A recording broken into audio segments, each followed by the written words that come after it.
Wall Street. Some investors are waiting to hear what the Fed chair has to say about interest rates this Friday at the Jackson Hole Economic Forum. Peloton has a deal to sell fitness equipment and apparel on Amazon.com as of today. It's a first for the exercise company that's been restructuring after a pandemic boom in sales and then a bust. The number of people who applied for mortgages last week popped up, and the Mortgage Bankers Association says a lot of them were first-time home buyers, even with higher interest rates. The average rate on a 30-year fixed-rate loan is now 5.65%. A decision likely today on student debt forgiveness coming from the Biden administration. It's widely reported that the plan may wipe out $10,000 of debt for borrowers making less than $125,000 a year. Jessica Ettinger, CNBC. This should be 8 by 7. When it comes to closets, Janina's home organization business runs tip-top tidy. Is this schedule right? I'm gonna need help. But she needs to reorganize and find a new assistant. I know, it's your last week, but can you make sure the Hanson pantry's wrapped? Indeed can help her hire great people fast. I need Indeed. Are you underpaid and overworked? Is a living wage and employee benefits like affordable health care more of a dream than a reality for you and your family? If so, it's time to form a union. Don't be denied the wages and benefits you deserve. Come together in a union with the power of numbers. A union is not a privilege, it's your right, and it will make a difference. Contact Teamsters Local 1932, a powerful and successful labor union in San Bernardino, by visiting teamsters1932.org/organize to start today. You're listening to The Rick Smith Show on KCAA. We'll be right back after this message from our sponsor, Teamsters 1932, a strong union with 14,000 members in the IE. Go to teamsters1932.org for more information. I'm Rick Smith, host of The Rick Smith Show, inviting you to listen to my show during the noon hour every weekday right here on KCAA. My show is sponsored locally by Teamsters 1932. A strong union with 14,000 members in the IE. Our message is clear. Unions improve the lives of working people. You have a right to form and join a union, so go to Teamsters1932.org and get started now. PFAS chemicals, a class of chemicals widespread in industrial and consumer applications, nicknamed forever chemicals because they don't break down in the environment and are incredibly costly and difficult to clean up. The bad news, PFAS pollution is far more widespread than previously understood. A new study has found PFAS chemicals in rainwater samples all around the world at levels exceeding Environmental Protection Agency standards for human health. But the good news is that researchers have discovered an easier and cheaper technique to break down PFAS forever chemicals into harmless byproducts. Experts say they are cautiously optimistic, saying the study is the first degradation mechanism they have ever found that, quote, could actually make a difference. Not so forever now, are you, PFAS? For much more on all of these stories and the ones we couldn't get to today, check out our website at greennews.bradblog.com. Find, follow, and share us planet-wide on the Facebooks and the Twitters at Green News Report. Are you tired of think tank-approved corporate news and commentary? Are you tired of CEOs telling you what to think, who to hate, and who to vote for? Well, welcome to the Rick Smith Show. We don't take orders from some boardroom, and we don't do focus groups or talking points. We don't work for them, and we never will. I'm Rick Smith, and I work for you. Join us daily at thericksmithshow.com and download the podcast and never miss a minute.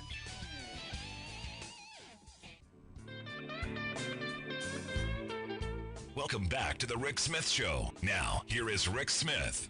So you may remember earlier in August, we had a couple of guests talking about what happened down in Florida as a state attorney was suspended by the governor there, Ron DeSantis, for some things that he said. You know, not even actually doing, but just things that he said on issues, the hot button issues of the day. And then suspended him and put his person into place. And I said at the time, we should all be concerned about this. When someone is an elected official, they shouldn't be easily thrown out. They shouldn't be easily removed. They shouldn't be easily suspended. Not like this. And Republican friends, you don't want Democrats doing this to Republican attorneys, just like we don't want Democratic attorneys being replaced. And that's why I've asked Andrew Warren to come talk with us. He, on August 4th of this year, was suspended, blindsided, as the website says, by Ron DeSantis. That's why I've asked Andrew to come share some thoughts with us. Andrew Warren, thanks for taking time for us. My pleasure. Thanks for having me. So walk me through what happens here. We've got the story that DeSantis suspended you for some things that you said. What was so egregious that a sitting governor would throw an elected official to the curb?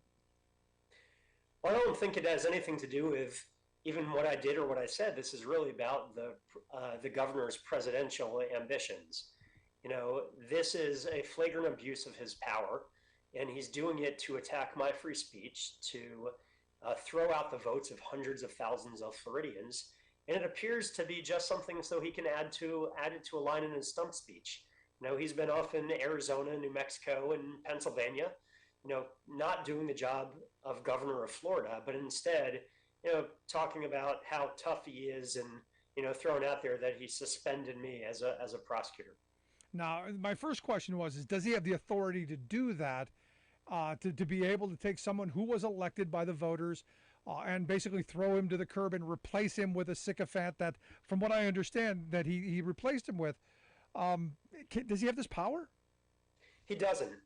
Now, the Florida Constitution grants very limited authority to a governor to suspend an elected official. But it's in situations usually where someone's committed a crime or where, they've had a stroke and they're physically or mentally, incompetent, incapable of doing the job. But this is about something that I said. I had spoken out on two of the governor's favorite culture war issues, abortion and transgender rights. And he didn't like what I had to say about it. And this is his retaliation against me. Now, from what I understand, there were no cases pending. There's nothing that you did that would have given him cause. There's none of this that you had to deal with. These were your opinions that you stated, right? That's right.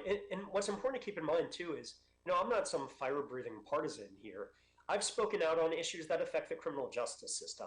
I've stayed in that lane as a prosecutor to talk about things that affect public safety, affect the resources of our office, and speak out on those types of public policies.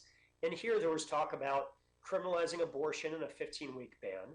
There was talk about criminalizing gender-affirming health care.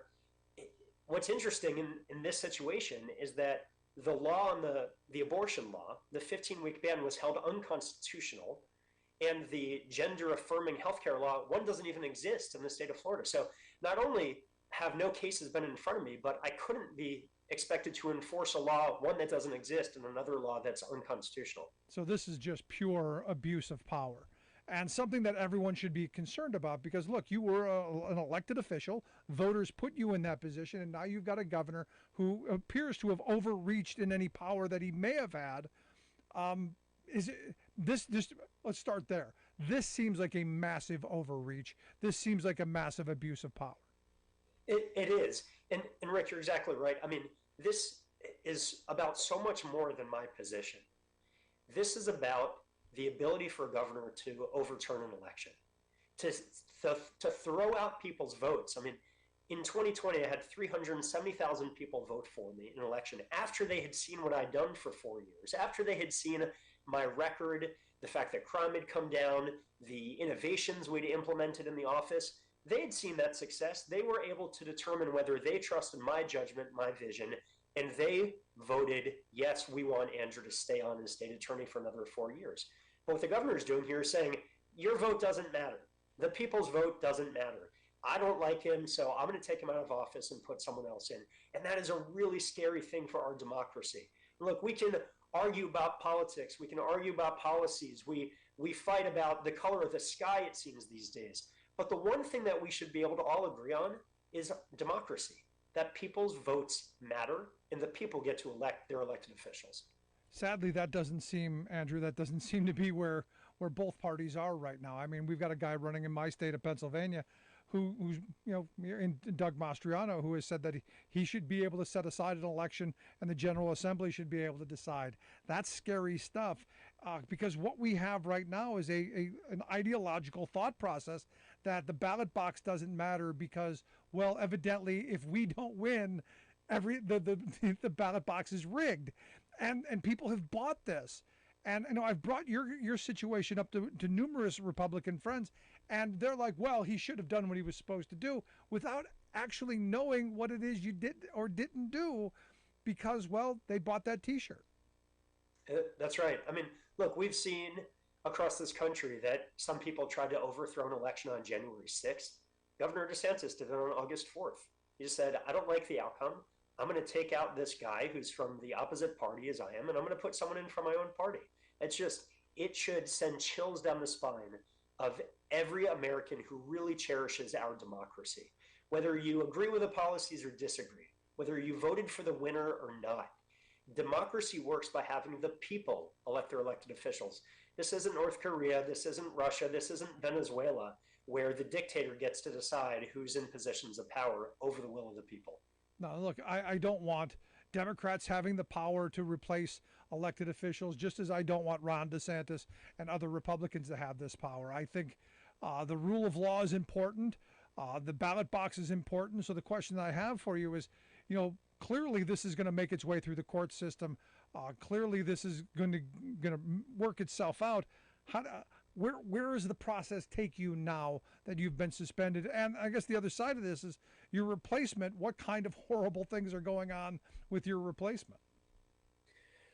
Well, let me start with the second question first. My replacement is doing what the governor has asked her to do. I mean, she came in and immediately started undoing policies that had been put in place through thoughtful consideration with law enforcement and community leaders, and policies that were working. I mean, there was a policy about trying to reduce the criminalization of poverty, because we end up arresting and prosecuting so many people for driving on a suspended license where their suspension is financial based. We want to help people get their license back and stay out of the system and save taxpayer dollars, not put people in jail for, because they're poor, not able to pay their bills. That's a policy that was undone, and it's unfortunate that there's someone making decisions there who was never elected and never has received one vote from the people in that county. In terms of where we go from here, we filed a lawsuit last week in federal court to challenge this because it's blatantly illegal and unconstitutional. And over the next month, we'll see that play out in federal court, and we're confident. I mean, we know the law is on our side, and democracy is at stake. Yeah. So now here's the thing. I from people I've talked to that understand what Florida law is, they all tell me you're going to come out on the victorious side of this. But my problem is still what's the punishment for the governor? He's still got his person in place to be able to do all the terrible things that he wants this replacement to do for who knows how long this takes. There doesn't seem to be any punishment and any any kind of repercussions for this kind of overreach. So I'm curious, how do we ensure that he's held accountable? Well, I don't know if we can, other than having the order thrown out that was illegal and suspending me. But I think we have to take a step back to really, to think about the answer to that question, because we need to move away from just the knee-jerk reflective partisanship we have in this country, and people need to think about what truly matters. And one of the things that matters is democracy and the rule of law. And we need to be able to say, when people see that the government is not working to make their lives better and is instead just engaged in these nonstop culture wars and divisiveness, those aren't the people we want in power. We want people in power who are going to make our lives a little bit better. That's what we should all want out of our government. And so hopefully the overreach that we're seeing is causing people to take a step back and saying, you know what, how is this helping me? How is this helping me put food on my family's table, keep my job, get health care, send my kid to a good school, have clean air and water to, drink and breathe? I mean, this is what the people should be looking for out of government, not these culture wars, not these partisan fights. And that's just what we have here. You listen to the Rick Smith Show. We're here with Andrew Warren.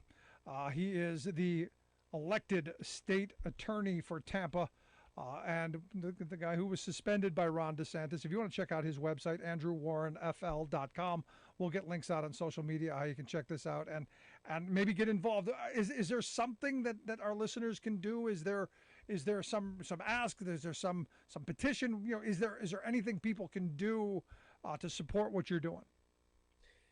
Of course. I mean, we want people to come stand with us, and they can come join us at that website, andrewwarrenfl.com. And you can follow us on social media at andrewwarrenfl.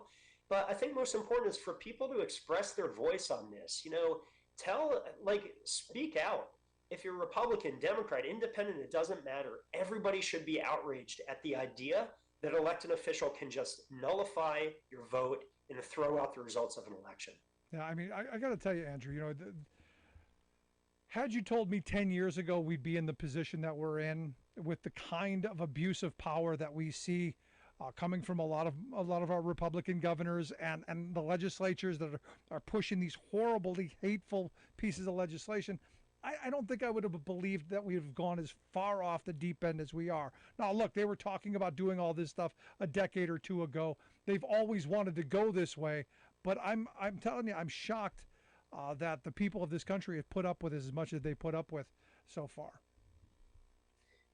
I'm hoping that the pendulum swings back for the sake of our country, that we have leaders who are committed to doing things that benefit the people, that people are willing to have reasonable compromise and, productive conversations rather than just screaming at each other on social media and on cable news. I worry too, but what is really scary are things like this that are clearly contrary to the fiber of our country and the fabric of our democracy, when people just sort of shrug and say, well, it's my team that's winning, so I'm not, I'm not going to pay attention to it, or I'm not going to care. They have to think about what happens when the shoe's on the other foot. Yeah, I mean, because eventually, and I keep telling my Democratic friends that, who want to expand the court and do some other things, that eventually, it's going to go the other way. So be a little judicious in your thought process. But it seems like, and you can correct me if you think I'm wrong, it seems like Democrats are much more judicious in their use of power than Republicans are. When Republicans get the key to the steamroller, man, they know how to drive it. Yeah, I mean, we certainly see that on a national level, but all politics are local to a certain extent. It's hard for me to speculate on what's happening in every corner of the country, but what we're seeing in Florida right now, with a governor who's been willing to go after businesses who have spoke out against him, to go after teachers who spoke out against him, to go after a public servant who spoke out against him.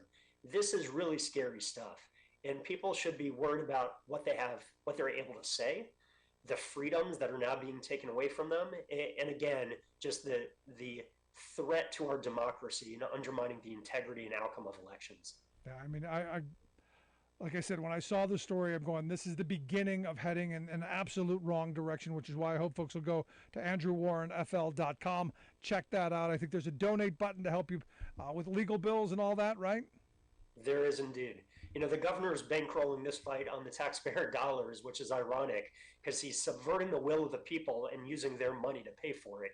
We're having to raise money to pay for our attorneys to challenge this illegal action. So again, the website, andrewwarrenfl.com. We'll get links out on social media. Andrew, I wish you the best. As this continues, I hope you'll come back and share some more with us and keep us updated on what's going on. It'd be my pleasure. Keep doing what you're doing, Rick. Thanks so much, Andrew. I appreciate it. Again, I'd love to hear your thoughts. 1-866-416-RICK, 1-866-416-7425. You can also email me, rick at thericksmithshow.com. Does it concern you, this kind of abuse of power? Does it concern you when a governor says, you know what, I know best? That kind of Trumpian mentality, the only I know? 1-866-416-RICK, 1-866-416-7425. Right back.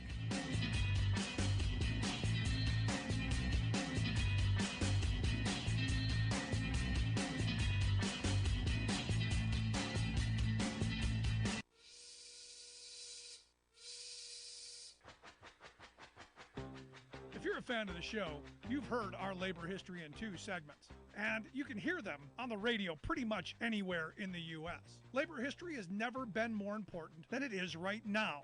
So here's what we'd like you to do.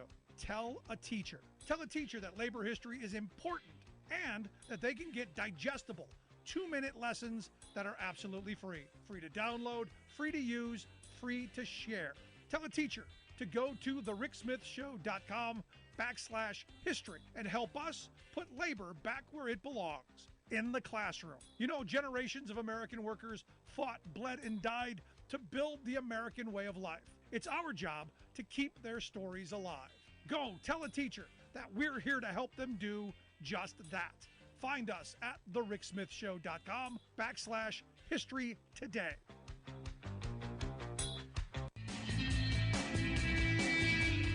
Welcome back to the Rick Smith Show. Now, here is Rick Smith. I find it amazing that you see someone like DeSantis abusing power the way he does. And yeah, I guess I'm hoping that a number of Republicans are waking up. And look, a lot of Republicans are leaving the party. One way or another, let's start with that one. One way or another, they are. Former Alabama Republican Perry Hooper of Montgomery, Alabama. He's been arrested and charged on counts of sexual abuse in the first degree. Yay, way to go. The 67-year-old charged in connection with an incident that occurred back on the 16th of August. He was listed as an inmate in the Montgomery County Detention Center as of today, being held on $15,000 bond. He faces up to 10 years in prison for his little indiscretion. You also have the ex-Tennessee Speaker of the House there, a guy named Glenn Casada, and his one-time top aide, who have been indicted on federal charges of, they had this little political consulting group that they fronted that, they funneled a boatload of money to. They're fun there. Also, in Florida, since we're talking about Florida, which some of them have lost their mind. This Martin Hyde, a Republican running for Congress in Florida's 16th congressional district, he says that he would have killed the FBI agents who searched Trump. When he searched Trump's Golden Palace, if they tried to do the same thing to him. Another Florida State House candidate, Luis Miguel, he was suspended from Twitter after advocating Floridians shoot federal agents on sight. So, more fun there. Also, an Oklahoma State House candidate, Scott Esk, he put on Facebook that the gay people, they're worthy of death, and we would be totally within our rights to stone them. Yeah, and you wonder why people are leaving the Republican Party. For instance, this Kevin Priola, Republican from Colorado, state senator, he has switched to becoming a Democrat because he's like, hey, I can't embrace all the election conspiracy stuff. I can't embrace the people who are okay with political violence. I think this is bad. So good on him. And the thing that gets me is the Republicans don't have a plan to help move the country forward. All it is criming. I mean, every time you turn around, someone's criming. Which is why here in my state of Pennsylvania, you're seeing more women registering to vote for Democrats than you are for Republicans, and more women registering to vote overall. In fact, women registering about 12% more than men, which is huge. I'm kind of thinking could be an interesting year here in Pennsylvania for Republicans. Now, why would women be registering in the kind of way that they are here in this state of Pennsylvania? People who probably have never voted, never concerned with it, but now, the abortion issue, I think, has a lot to do with it. You look at Tennessee, the governor there, Bill Lee, said yesterday that he's focused on implementing a total ban. No exceptions for any reason whatsoever. Not rape, not incest, not even life of the mother. Nothing. And they would criminalize doctors who did anything to help, even when the patient's life is in danger. You wonder why women are going to probably want to vote? This is one of those things where you go, I don't know, maybe your health, maybe your safety, maybe your life is worth voting for. And you can see it right here in front of you. Because understand, in my state of Pennsylvania and in another number of across the country, this is the direction. They want a total ban. Because it's never enough. Once they open the door, oh, well, we're going to start with this, or we're going to start with that. We want this. And it's the death of 1,000 paper cuts until eventually we want it all. You know, it's it's how I've always said Republicans and Democrats negotiate. Republicans will come and say, well, we got to cut off both your legs. And Democrats will go, well, no, how about you just take the foot? And Republicans go, okay, they'll take the foot. And then a couple of weeks later, the Republicans say, no, we need both legs. How about just up to the knee? Until eventually, down the road, they got both legs.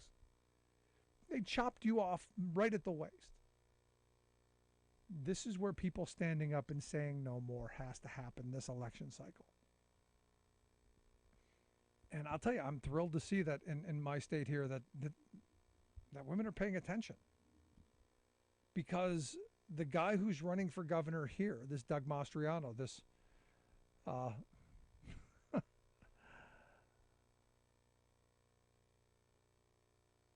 I'm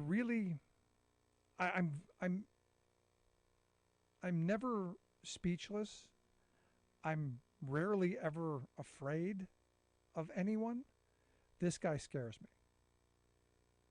We find out now that his security team, the people who are his protectors, are evangelical extremists who have spoken openly about we need Christians elected to into office. You need to advance biblical principles. In government, we need that separation of church and state torn down. These religious militia people, these are the people that are surrounding him. Now remember, he had the Gab guy. You remember, all of the signs are there. He's telling us who he is, as Republicans across the country are. Trump was not the disease. He was just one of the symptoms of the disease that is the Republican Party. It's up to us to listen, to believe them, and to vote them out. Because once they get into power again, they're already signaling, they're already telling, which is why they're going after the Secretary of State positions, which is why they're going after, replacing attorneys, which is why they're going after school boards, which is why they're positioning themselves to be able to legitimize stealing the next election. Again, remember, when they're pointing their finger at you, they got 3 of them pointing back at them because it's what they want to do. Scary times. Love to hear your thoughts. Email me, rick@thericksmithshow.com. Quick break. Right back.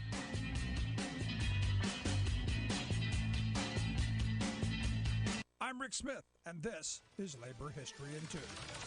On this day in labor history, the year was 1900. That was the day that folk singer Malvina Reynolds was born to a Jewish family in San Francisco. Her parents were socialists and operated a tailor shop. Malvina learned the price of speaking out for what you believe in at a young age. Her parents opposed U.S. entry into World War I. Because of this, Malvina's high school would not issue her a diploma. She was able to still go to college at Berkeley, where she eventually earned her Ph.D. She married carpenter and labor organizer William Bud Reynolds. She became a prolific folk singer, playing around the Los Angeles area. During the 1960s, she wrote about songs supporting civil rights and labor rights. Her song, Free Enterprise, offers the lyrics, "The air you breathe is poison. The food you eat is worse. The dollars in your paycheck are pennies in your purse. There's nothing free about it. You pay at every turn, except the guys in Wall Street who have the stuff to burn. They had to make new brain machines to count their profits rise, but since there's always room for more, they can still make their profits soar. A little war does wonders for free enterprise."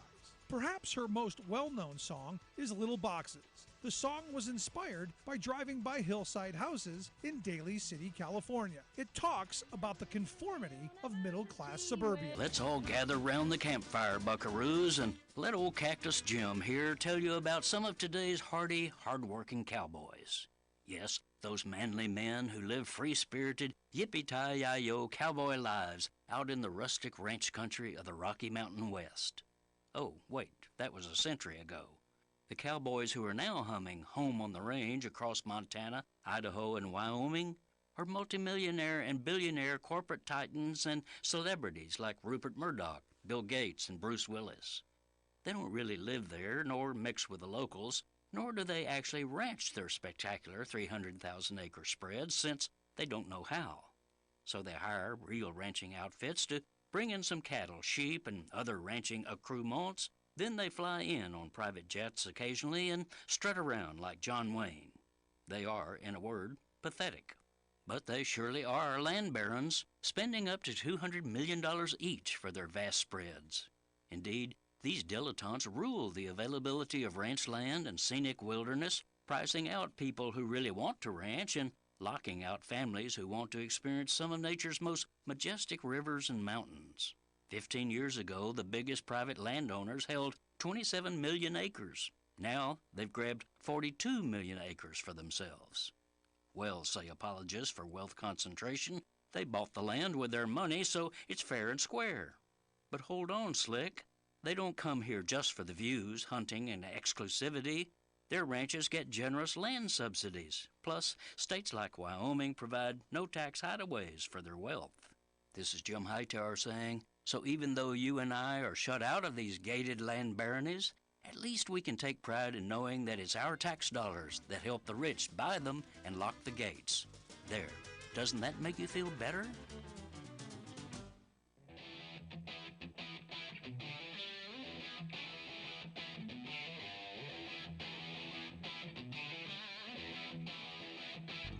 Welcome back to the Rick Smith Show. Now, here is Rick Smith. So if you've got a cool $100,000, got $100,000 just burning a hole in your pocket, you could have a candlelit dinner with Donald Trump. That's right. You and the Don, candlelight, little wine. Evidently, he needs the money. His super PAC is hosting this candlelight vigil with the former president at one of his golf courses. They're not saying which one. I'm guessing you're going to do a couple of them. And I don't know. I doubt this is going to be a one-on-one. So I doubt you're going to be looking, lovingly across the table at the Orange Menace. But for $100,000, candlelight dinner, what could be against that? Oh, man. And here's the thing. I'll bet you they figure out a way that they don't have to pay any taxes on it, and you get a tax deduction for it. Could be an interesting way. Because the reason I bring this up is the big story now is this billionaire guy gave his wealth, $1.6 billion, off to an ideologue who ran the Federalist Society, and neither of them paid tax on it, evidently. And you go, how is that possible? How did you figure this out? How did you finagle? How did you lobby for this? Well, here to share some thoughts on how that happened, I've asked our good friend Lisa Graves to come talk with us. Lisa is the executive director of True North Research. They are a corporate watchdog group. You can check out their website, truenorthresearch.org. Lisa, thanks for taking time for us. Thanks for having me on, Rick. It's always a joy to be on your show. So, what do you think? Cool $100,000 to have a dinner with the former guy over some candlelight, maybe some McDonald's, maybe some French fries.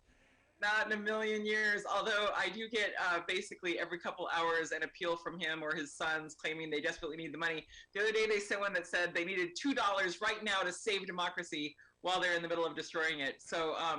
Yeah, I wouldn't take that deal ever. Yeah. No hamburgers? No hamburgers? Nothing with the dude. All right. But yeah, we'll see what happens next with the criminal investigations, though. Yeah, no, that's different dining, perhaps. Yeah, that I want to see, and I'm looking forward to. But the reason I brought you on is I got to know about how it is that this Leonard Leo, the former head of the Federalist Society, ended up getting $1.6 billion from this billionaire, and nobody paid any tax on it. Well, we ate the tax on it. How is this possible that you could give that kind of money to a partisan hack who has said that they're going to go and support conservatives and Republicans and crazy people and not pay? How is that possible? Well, if you look at the filing that was uncovered by the New York Times and by ProPublica, what you see is that they spent almost $1 million in legal fees to get this deal arranged, where this, 90-something billionaire who lives in Chicago, who's really an extremist, he's funded a bunch of extreme operations groups, politicians, decided to hand off his company, the sale of his company, the proceeds from the sale, to Leonard Leo, put it into a trust that Leo can basically deploy to spend to back extreme candidates for AG positions, attorneys general positions, for state Supreme Courts, and of course, as you know, and we've talked about before, continue to try to pack the U.S. Supreme Court or block the unpacking of the U.S. Supreme Court. So it was done through U.S. tax law, and this is a sign of how desperately our tax laws need to be reformed to make sure that billionaires don't basically get away with this sort of thing tax-free and get to use our charity law to basically set up their buddy to deploy that tax-free money to basically pollute our elections with more dark money. Now, as I understand, this was done because they were able to claim that they're a 501c4, as I understand this? That's right. So that's a nonprofit classification under the IRS code that allows the entity that receives the money to not pay any taxes on it. And so it also apparently, according to the New York Times, allowed Barry Seid, who created a great personal fortune through the sale of power strips and other electrical equipment, to not pay any taxes on this distribution of this massive gift to be used and deployed by Leonard Leo. Now, I don't think a lot of people know who Leonard Leo is. I do, because I've always been very fearful of the Federalist Society and their original intent ideology and the kind of horrible that they're going to push. But I don't think most people know who he is. Well, he's a lawyer. He went to Cornell Law School about 30 years ago, and he immediately got involved in trying to get Clarence Thomas confirmed to the U.S. Supreme Court, despite Thomas's lack of qualifications and the serious issues that were raised about his character. Leo then went to join the Federalist Society, which was created about a decade earlier, to basically create a pipeline for right-wingers, people to the far right, libertarians and far-right conservatives, to try to get into positions of power in our courts and in our government. And then in that role, he became sort of one of the main fundraisers for the Federalist Society, and was tapped by Donald Trump, who basically outsourced the picking of the Supreme Court to Leonard Leo, who packed the court with anti-choice extremists, but not just people who wanted to overturn Roe, people who were aligned with him in his effort to destroy the power of we the people through the government, to regulate corporations. And so a couple years ago, there was a big piece in the Washington Post that exposed him and the enormous array of groups that he's been helping to fund and direct in this court capture plan. And it tallied that these groups had raised nearly $250 million. We updated that this year to nearly $600 million over the course of 6 or 7 years.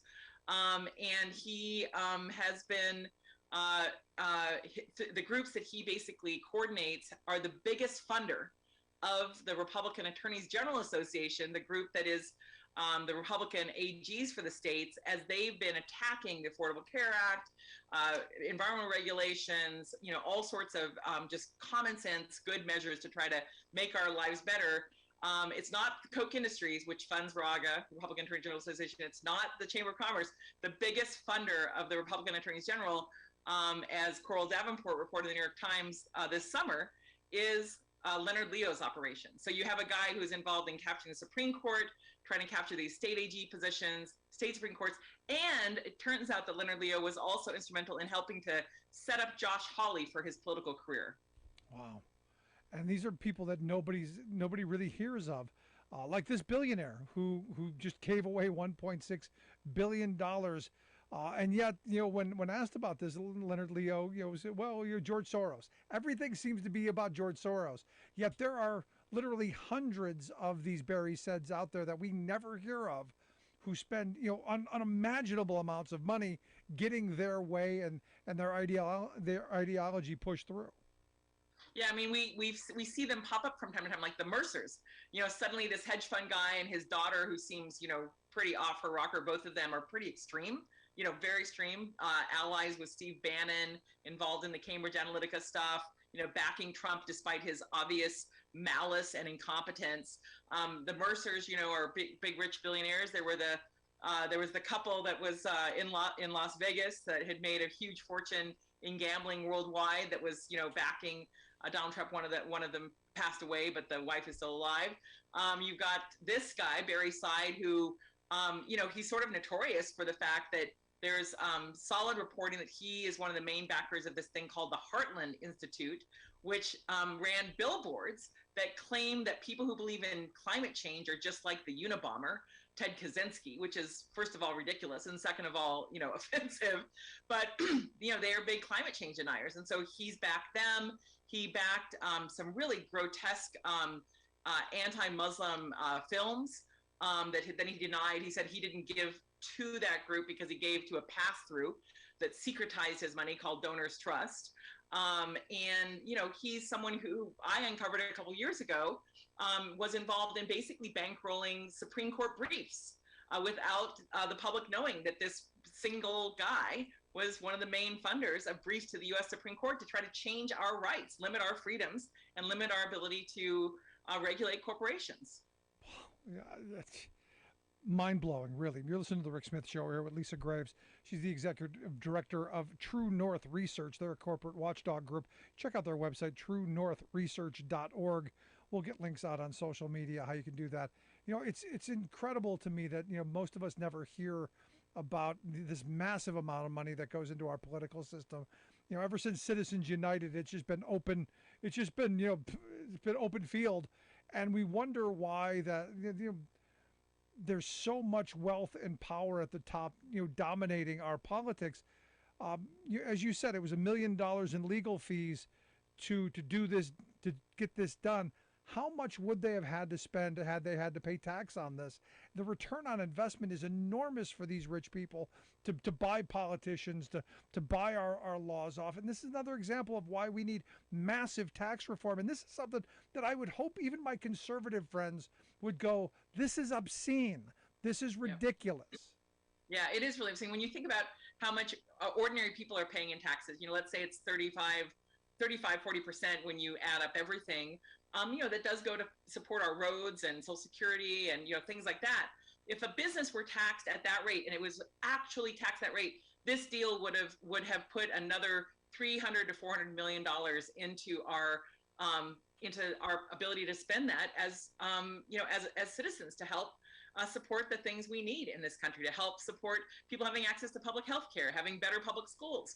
So each one of these deals where these corporations are not paying their fair share can use loopholes that corporate lobbyists have lobbied for to evade paying taxes. That deprives the American people of the chance to have those companies pay their fair share. They're not paying their fair share, and they're quite happy about it. And we do need substantial reform to make sure those corporations are paying their what's owed.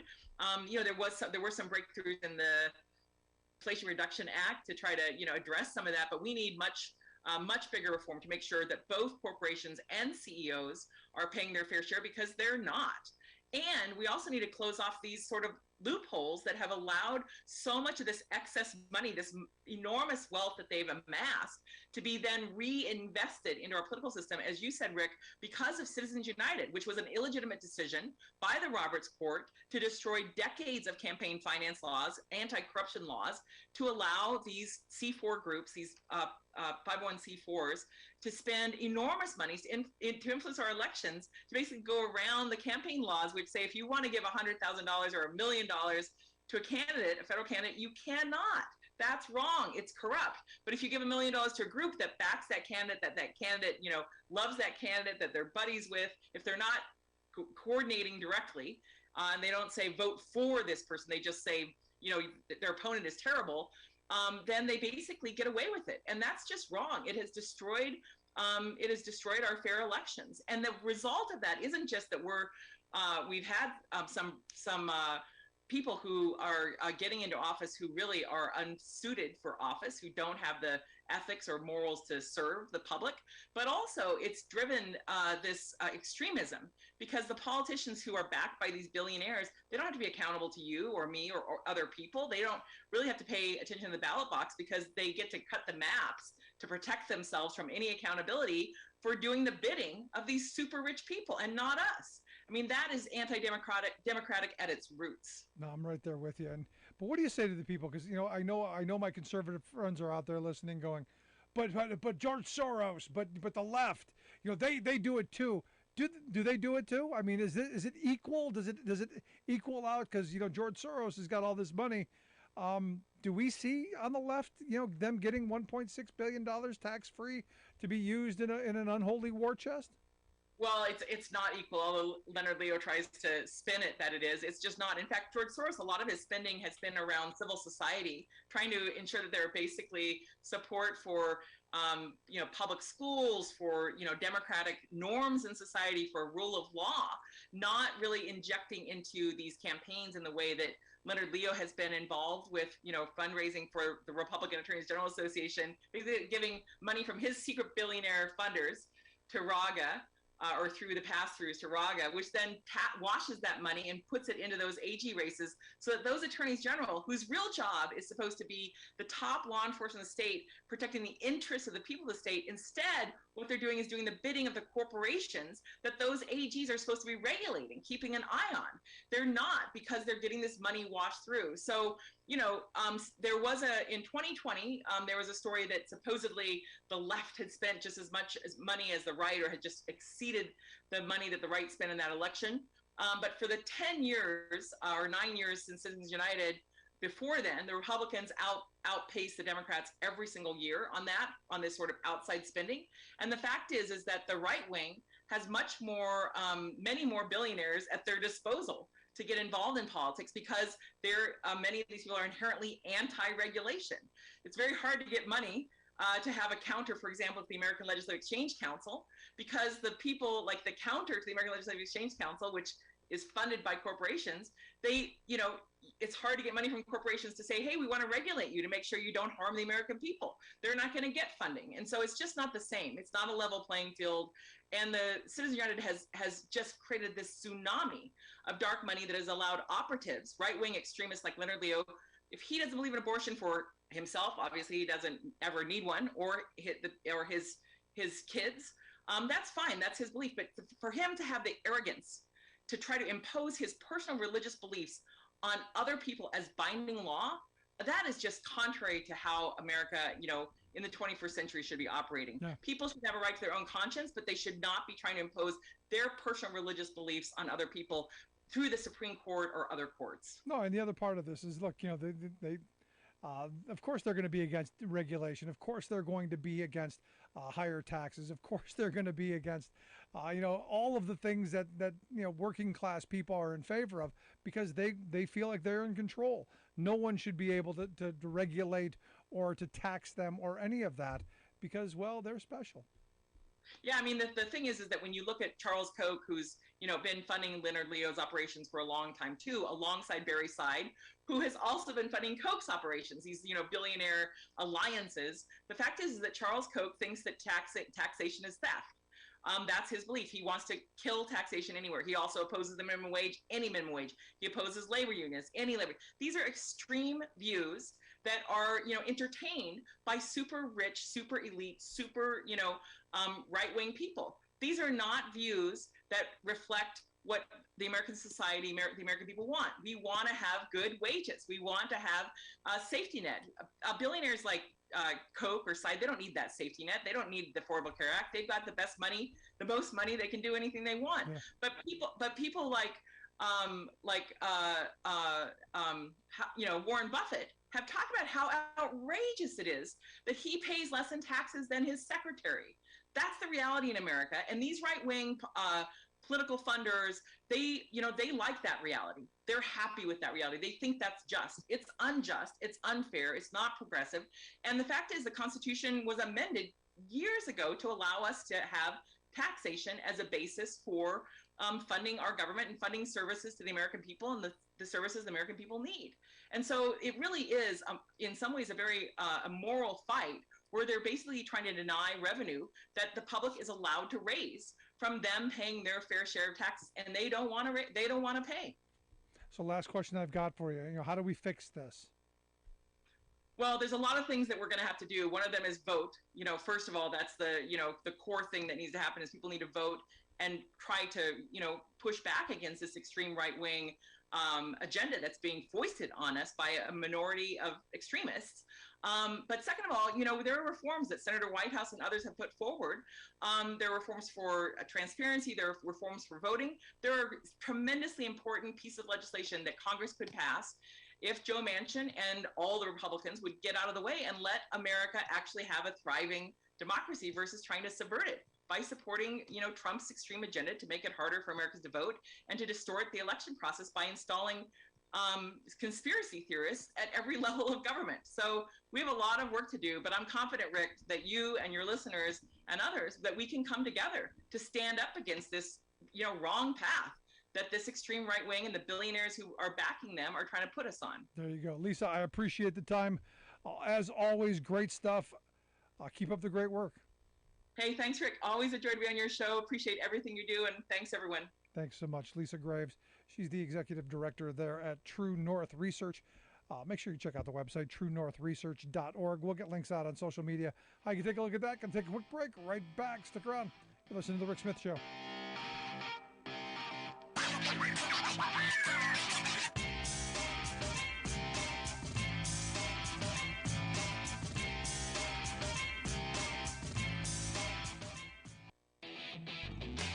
Are you tired of think tank approved corporate news and commentary? Are you tired of CEOs telling you what to think, who to hate, and who to vote for? Well, welcome to the Rick Smith Show. We don't take orders from some boardroom, and we don't do focus groups or talking points. We don't work for them, and we never will. I'm Rick Smith, and I work for you. Join us daily at thericksmithshow.com and download the podcast and never miss a minute.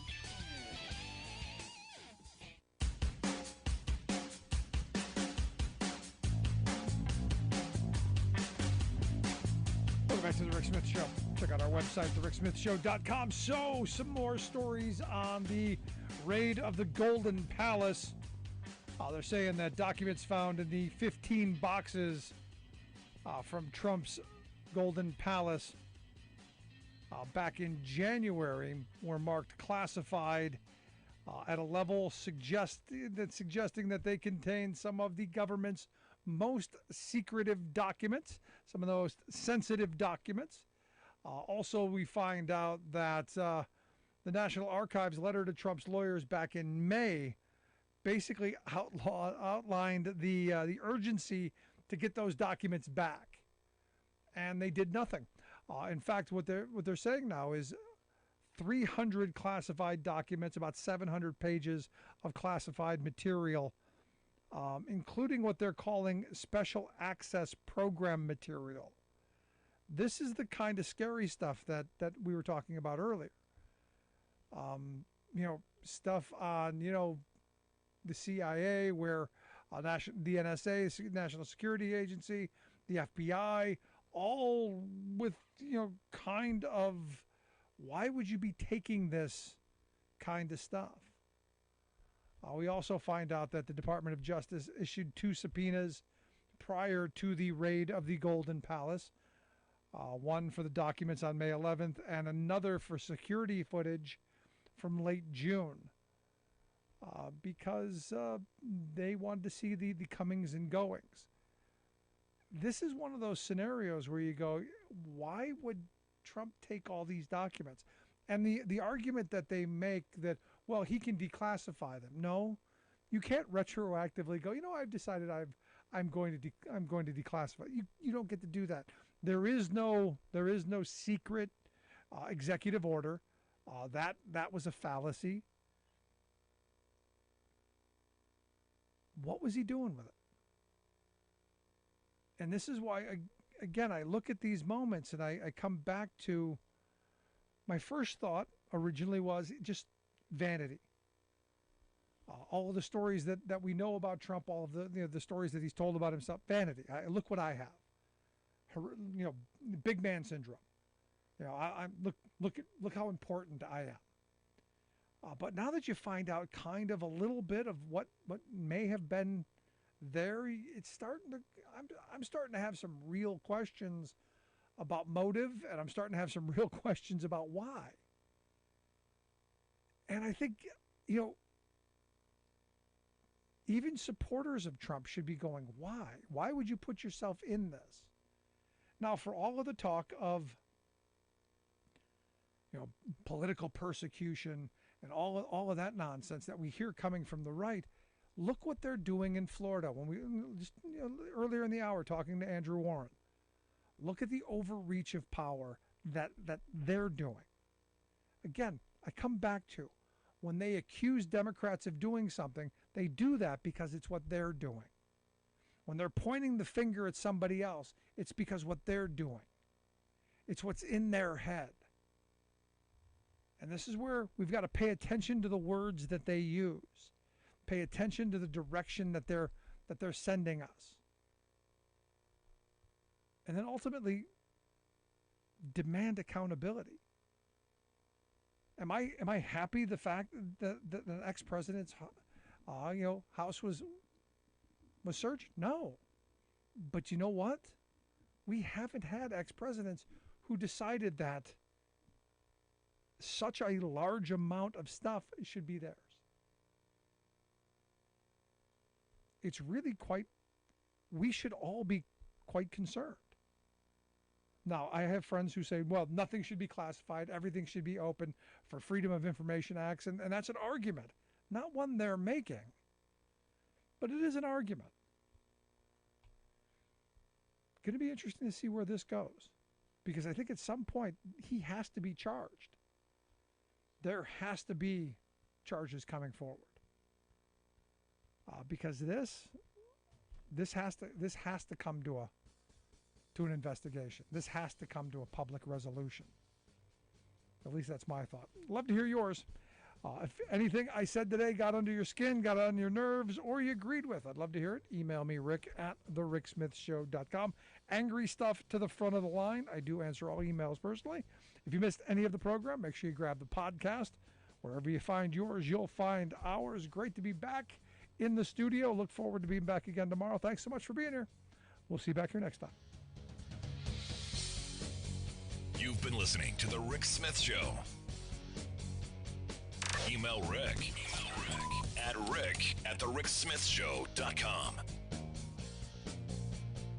Until next time, this has been The Rick Smith Show, where working people come to talk.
KCAA Loma Linda, 1050 AM, 106.5 FM, and now 102.3 FM. Hey, what's up?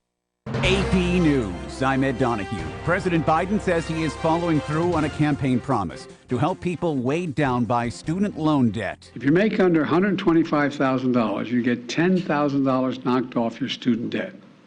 If you make under $125,000 a year and you received a Pell Grant, you'll get an additional $10,000 knocked off that total, for a total of $20,000 relief. Roughly 27 million borrowers who qualify for Pell Grants will be eligible to receive up to $20,000 in forgiveness under the president's plan. AP education correspondent Colin Binkley reports this remains a thorny political challenge. We could see even a lengthy legal challenge to it, which could delay the actual cancellation for some time. So whether the money actually gets erased before voters go to the polls is kind of up in the air. Republicans say the president is selling out working families to appease the progressive wing of the Democratic Party. The White House says First Lady Jill Biden has again tested positive for the coronavirus. President Biden, who spent 3 days with his wife at their Rehoboth Beach, Delaware vacation home, continues to test negative. Ukrainian President Volodymyr Zelensky says Russian forces launched a rocket attack on a train station in central Ukraine on the embattled country's Independence Day, killing at least 15 people. The governor of Oklahoma has rejected clemency for James Coddington, who is facing execution this week, tomorrow, for the 1997 hammer killing of a man, despite a recommendation from the state's Pardon and Parole Board that his life be spared.